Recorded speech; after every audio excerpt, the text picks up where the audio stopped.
Guys biscuit নেওয়া শেষ হলো, চলেন জায়গা। তো গাইস এই যে বিস্কিট ফ্যাক্টরি তো আপনারা দেখলেন, অবশেষে বিস্কিট নেওয়া শেষ।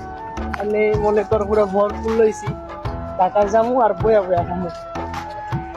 আপনার অনুভূতি কেমন? আমার এত দিকে খরচ থাকে কি বানাই দিলেন,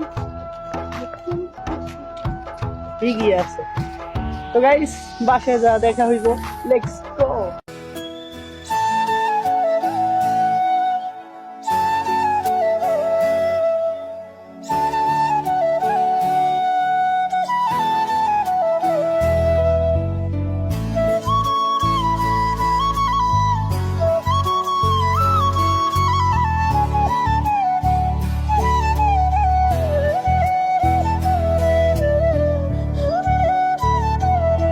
তো গাইস ফাইনালি সন্ধ্যা হয়ে গেছে আর আমরা বাসায় ঢুকতে আছি।